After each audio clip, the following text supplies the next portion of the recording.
Saludos clases, nosotros somos el grupo número 6 y les estaremos explicando acerca del conflicto y la negociación.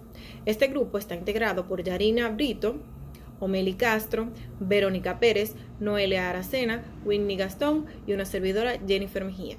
Iniciaremos nuestro tema definiendo lo que es el conflicto. El conflicto es el proceso que se inicia cuando una parte percibe que otra parte le está afectando de manera negativa o que está a punto de afectar alguno de sus intereses. Una pregunta que se hace muy a menudo las organizaciones es ¿cómo puede afectar un conflicto intergrupal a un equipo de inicio internacional? Bueno, pues muy fácil. Como sabemos, para que una organización se pueda desempeñar de manera eficaz, los grupos y también los individuos deben establecer relaciones de trabajo con otros grupos o individuos fuera de lo que es la organización. Estos pueden depender de factores como la información, como la ayuda y también como la coordinación de las acciones. Esta interdependencia también puede fomentar lo que es la cooperación o el conflicto. Un ejemplo de esto sería, la empresa tiene dos áreas, por ejemplo, el área de marketing y el área de producción. Estos dos departamentos o áreas se reúnen para buscar lo que son las formas de poder manejar la competencia extranjera. En esta reunión puede surgir una cooperación buena. Entonces, aquí en esta reunión, como no hay conflicto, se pueden generar buenas tomas de decisiones o también se pueden desarrollar buenas estrategias. Es decir, que en esta en esta reunión existe una cooperación intergrupal, cada quien con una meta que es alcanzar el éxito de la empresa. Aunque también puede existir el caso de que no exista ninguna cooperación y esto es debido a que las ventas de la empresa ha disminuido. Entonces aquí viene el conflicto. Primero, el área de producción desea disminuir los costos. Así pueden tener un control de dichos costos y poder aumentar la productividad. Sin embargo, el área de marketing desea innovar, desea extender lo que es la línea de productos para así tener más variabilidad para los clientes. El conflicto es algo inevitable dentro de las organizaciones. Sin embargo, como puede ser una fuerza positiva, también puede ser una fuerza negativa. Los administradores o la administración de la empresa no debe empeñarse en eliminarlo con completo, sino eliminar aquello que puede obstaculizar lo que son los esfuerzos de la organización para llegar a las metas ya deseadas. Entonces, el problema aquí no es eliminar el conflicto, sino buscar la forma de cómo manejar los conflictos. Existen dos tipos de conflicto, el conflicto funcional y el conflicto disfuncional. El conflicto funcional es una confrontación entre grupos que mejora y beneficia el desempeño de la organización cuando se enfoca en lo que son las tareas. El debate constructivo puede mejorar la toma de decisiones y también los resultados laborables. Un ejemplo de esto sería dos departamentos en un hospital. Estos pueden tener conflicto en cuál sería el método utilizado o el método más eficiente para proporcionar atenciones médicas a familias que viven en unas zonas rurales de bajos recursos. En la meta están de acuerdo, sin embargo, en el medio para lograrla no están de acuerdo. Cualquiera que sean los resultados, es probable que las familias rurales tengan buenos cuidados médicos. El otro tipo de conflictos es el conflicto disfuncional. Un conflicto disfuncional es cualquier confrontación o interacción entre grupos que dañan la organización o obstaculizan el logro de sus metas. La administración debe preocuparse por eliminar estos tipos de conflictos, ya que pueden influir en forma negativa en el desempeño de los colaboradores.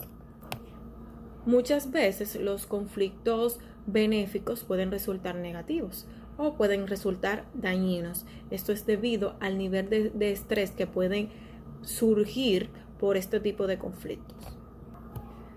A medida que trabajar en equipo se ha vuelto muy popular en lo que son las organizaciones, los administradores y también los investigadores se han centralizado especialmente en lo que es la productividad. Los investigadores han llegado a identificar tres tipos de conflicto.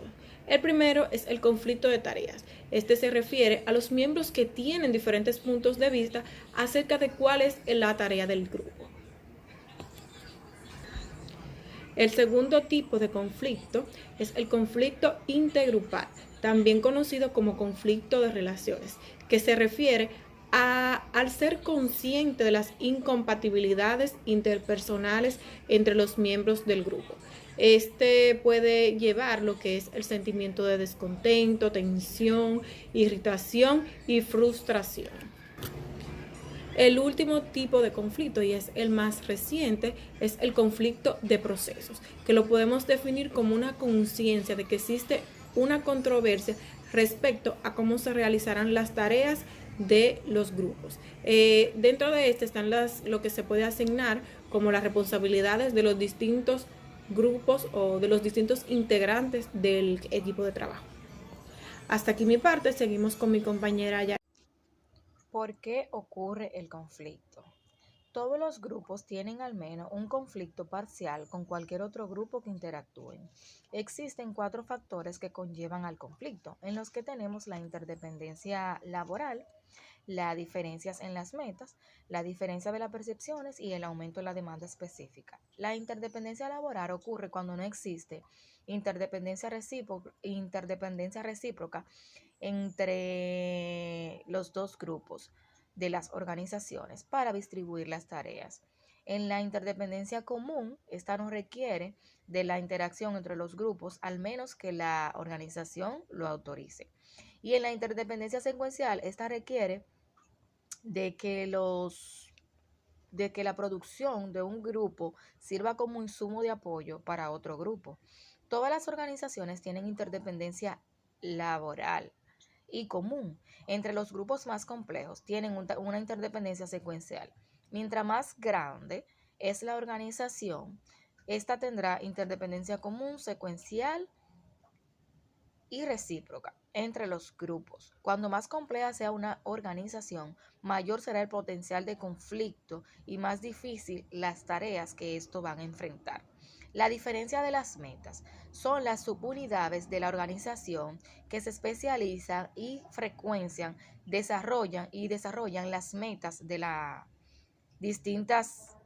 los distintos grupos. Un ejemplo de esta puede ser la unidad de producción que pretende bajar los precios y reducir los productos defectuosos, mientras que la investigación desarrolla y busca ideas innovadoras que puedan convertir los productos nuevos en productos con un alto éxito en los mercados. Debido a las diferencias de las metas, es muy probable que surjan conflictos cuando estos dos grupos interactúen. El departamento del marketing tiene una meta de ingreso bruto máximo.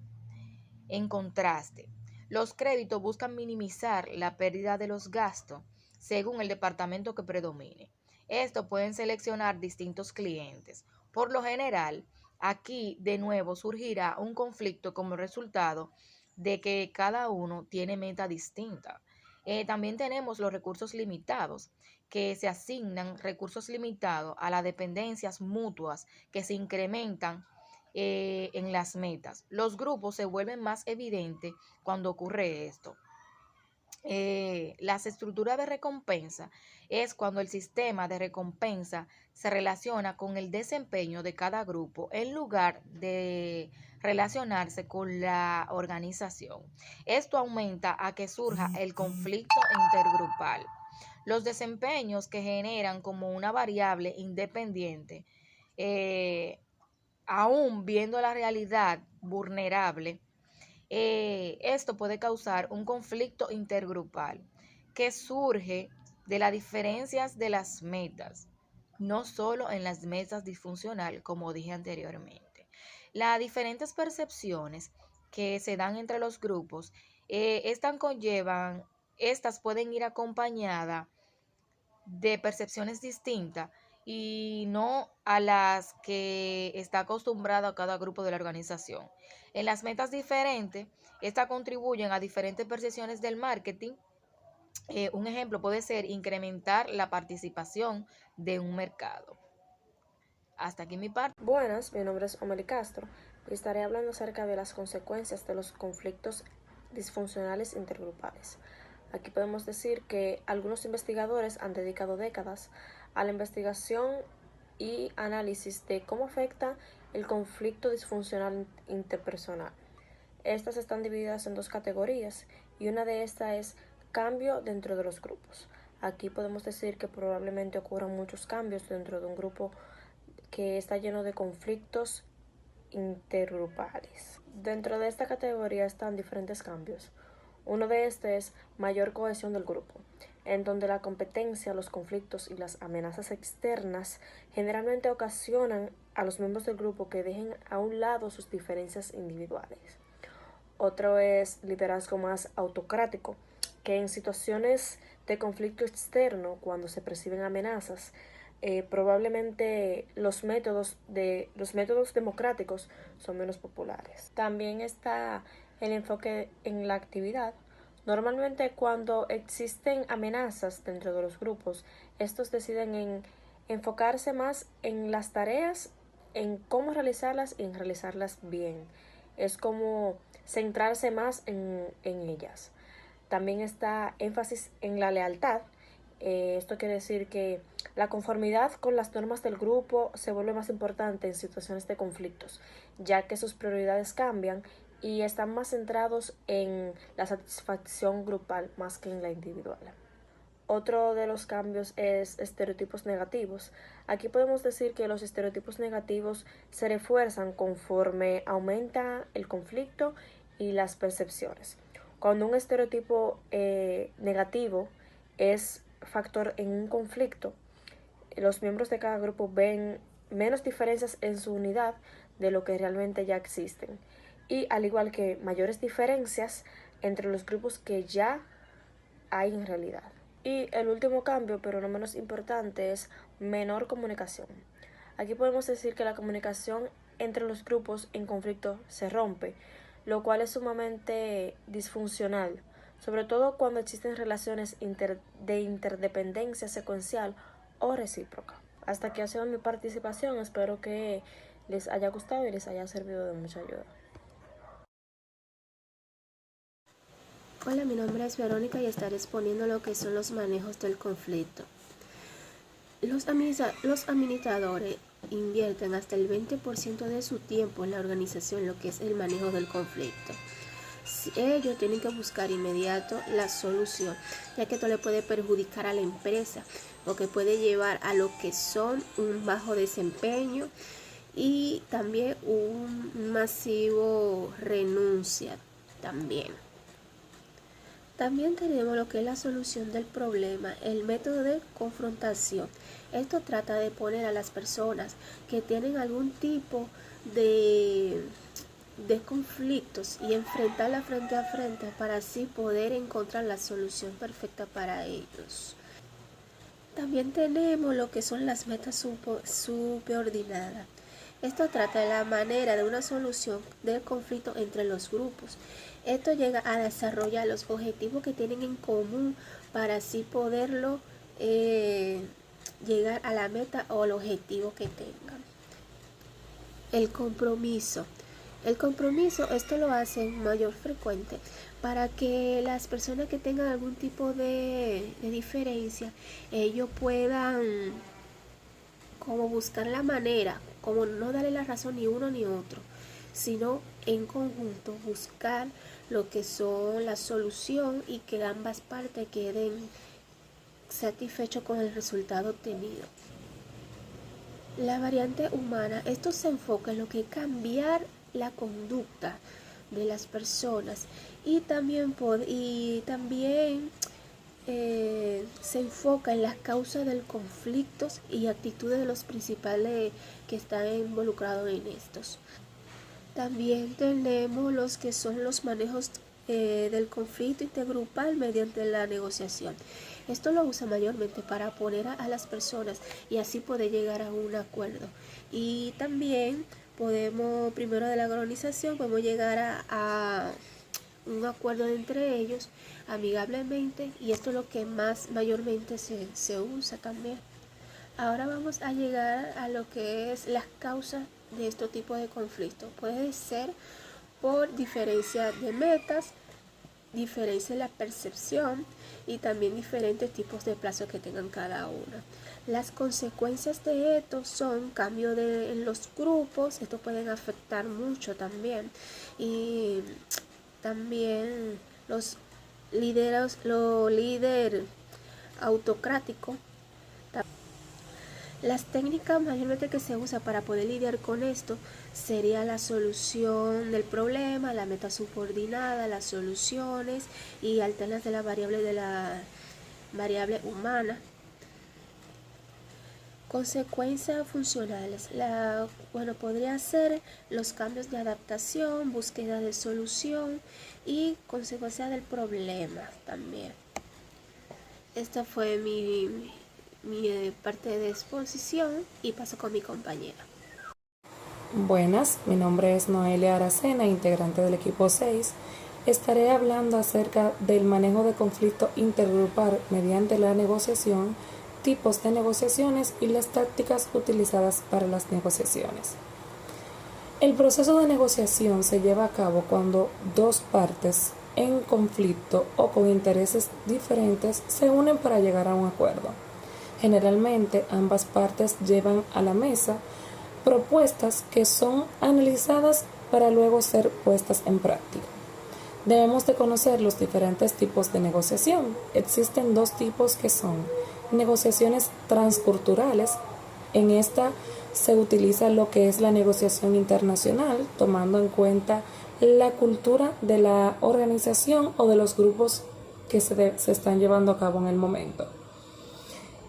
En este tipo de negociación, ambas partes deben de conocer la cultura y los valores del grupo contrario, para así poder realizar un tipo de negociación adecuada que pueda ser útil para ambas partes. También está el tipo de negociación grupal. Esta se da cuando una de las partes necesita la cooperación de la otra parte. El administrador debe de conocer en qué momento se debe de utilizar una negociación grupal. Se deben de tomar en cuenta algunas tareas antes de la negociación. Entre estas está entender las necesidades del grupo contrario para así poder entender y llegar a un acuerdo en base a sus necesidades, pero luego está otra tarea que se debe de realizar y esta tarea es utilizar la información que se tiene, ya sea a favor o en contra del equipo contrario o del grupo que está realizando la negociación. También tenemos algunas tácticas a utilizar al momento de realizar la negociación.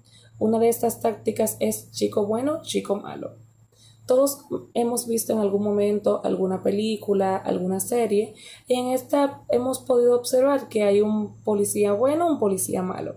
Esta táctica es muy parecida, pero en este punto el chico malo acepta cualquier tipo de información o cualquier propuesta, por irreal que ésta sea, dejando que el chico bueno o haciendo que el chico bueno pues quede como tal y que cualquier propuesta que el chico bueno realice se vea como razonable, en contraste con lo que el chico malo está aceptando.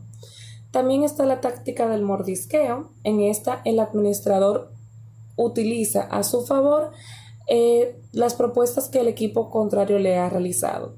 Ya cuando se ha llegado pues a un punto límite, el administrador del grupo contrario tira algunas pinceladas para ver si puede obtener algún otro beneficio adicional.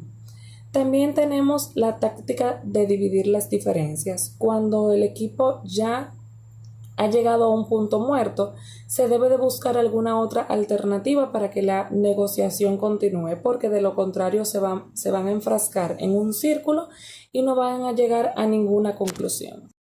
También tenemos la táctica de solución conjunta. En esta ambas partes deben de unirse para poder llegar a una solución que a ambos beneficie. Esto es para no quedarse, como bien planteó la táctica anterior, no quedarse enfrascado en un círculo que no le permita avanzar en base a la negociación. Está también la táctica del poder de la competencia. Una de las partes puede utilizar este tipo de táctica demostrándole a la otra parte que no es imprescindible y que tiene otras opciones. El administrador debe de tener en cuenta al momento de utilizar esta táctica porque puede salirle el efecto contrario. Esto se puede dar dentro de una organización con los departamentos de la misma. Un ejemplo de esto podría ser el departamento de tecnología que le brinda servicio a otros departamentos, digamos en este caso contabilidad. Si tecnología no le brinda el servicio que contabilidad requiere en ese momento, la parte de contabilidad podría indicarle que si ellos no le brindan el soporte que necesitan, pues van a buscar una alternativa fuera de la empresa. Ahí el administrador debe de tener en cuenta si va a utilizar o no esta táctica, puesto que si uno de los demás administradores indica que no se puede buscar la opción fuera de la empresa, ya se estaría creando entonces un conflicto mayor entre ambas partes. Tenemos también la táctica de bolas bajas. Uno de los equipos puede utilizar esta táctica dando propuestas ridículamente por debajo de lo que el otro equipo espera, pero el administrador del equipo contrario debe de tener la suficiente inteligencia para no dejarse llevar a ese terreno y mantener sus metas que desde el inicio planteó. Un punto importante en la parte de la negociación es la personalidad.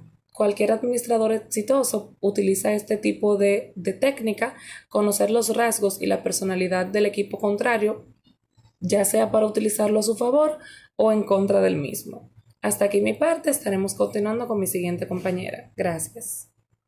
Saludos, mi nombre es Whitney Gastón y en esta parte culminante de nuestra exposición grupal yo les estaré exponiendo acerca de las alternativas a las negociaciones directas, así como de otros temas de interés relacionados con la solución y manejo de conflictos. Comenzamos. Alternativas a las negociaciones directas. De vez en cuando los grupos no son capaces de resolver sus diferencias mediante las negociaciones directas. En lugar de dejar que el conflicto evolucione una batalla larga y desagradable, ambas partes deben buscar ayuda, ya sea a través de la mediación o del arbitraje. La mediación. En la mediación se designa a un director ejecutivo o a un ejecutivo de alto nivel para mediar el conflicto. Emplear un mediador permite que una persona imparcial trabaje con ambas partes para así llegar a un acuerdo mutuo que beneficie a dichas partes y a la organización como un todo. El arbitraje. En el arbitraje se designan, en algunas compañías, comités formales de ejecutivos de alto nivel cuyo propósito es resolver cualquier conflicto que se pueda dar entre los grupos. Dichos comités tienen la autoridad de rendir una solución clara a favor de un equipo o de un grupo, proporcionar una solución de mutuo acuerdo o pedirle a los integrantes que se reúnan más información para tomar una decisión final. Solución del conflicto grupal mediante el desarrollo de equipos. El desarrollo de equipos viene en respuesta a los conflictos intergrupales que se dan dentro de las organizaciones y su propósito es aumentar la eficacia dentro de los grupos de trabajo. El grupo puede ser de tareas o de mando, existente o de reciente creación. Sin embargo, ¿dónde podría funcionar el desarrollo de equipos para reducir los conflictos intergrupales? Pues, de hecho, existen ciertas condiciones donde el desarrollo de equipos puede tener éxito. Estas condiciones, o algunas de estas condiciones, son las siguientes. Cuando el trabajo es muy complejo, cuando los miembros del grupo tienen los conocimientos y la pericia para desarrollar dichos trabajos, cuando no ha resultado productivo trabajar como individuos o grupos separados y por último, cuando las demandas externas y o las circunstancias requieren soluciones y decisiones rápidas. Ya que hablamos sobre el desarrollo de equipos, no podemos dejar de mencionar sus metas organizacionales, entre las cuales se incluyen establecer objetivos y prioridades. Analizar cómo el grupo realiza su trabajo, evaluar las relaciones interpersonales que se dan dentro del grupo y examinar las normas y procesos de comunicación y toma de decisiones. Desarrollo de equipos como un proceso. El desarrollo de equipos es un compromiso a largo plazo, ya que es un proceso continuo que en realidad nunca termina y consta de dos fases. La primera son las reuniones de diagnóstico. Y la última es el plan de acción. Reuniones de diagnóstico. Las reuniones de diagnóstico permiten que cada miembro de cada grupo exprese su percepción del problema, así como las causas del conflicto a cada miembro. Una vez identificado el problema y las causas del conflicto, es momento de pasar a la segunda fase y última de este proceso, el cual es el plan de acción. El plan de acción requiere que cada miembro de cada grupo efectúe una acción para aliviar el problema o varios de los problemas que ya existen entre los grupos. Función de la administración en el desarrollo de los equipos. Para que los equipos ganen flexibilidad y se comprometan, es necesario que existan los siguientes elementos por parte de la administración. Número 1. Compromiso de la administración, donde la administración se compromete a entender todos los problemas que surgen en la fase inicial del desarrollo de los equipos. Número 2. Confianza, donde el administrador debe sentir confianza a sus empleados, así como sus empleados deben sentir confianza en su administrador. Número 3. Compartir información, donde la administración se compromete a compartir toda información que sea de provecho o ayude a los equipos a alcanzar sus metas organizacionales. Número 4. La capacitación, donde se le permite a cada empleado dejar atrás sus problemas individuales y adoptar las metas grupales, así como dejar aquellos malos hábitos y actitudes que adquirieron en sus áreas laborales previas. Y número 5, sociedad en el sindicato. Siempre y cuando la empresa esté sindicalizada, el sindicato debe de ser un miembro activo de dicha empresa. Manejo del conflicto intergrupal mediante el estímulo. Existen técnicas por las cuales se puede manejar el conflicto intergrupal hasta llevarlo a un nivel funcional, es decir, aquel que contribuye al desempeño de la organización. Y dichas técnicas son las siguientes: la comunicación, la integración de individuos externos al grupo, la reestructuración de la organización o el cambio en la estructura de la organización y la estimulación a competir. Bien, esto ha sido todo. En nombre de mi grupo me despido y les agradecemos por su atención. Muchas gracias y bendiciones.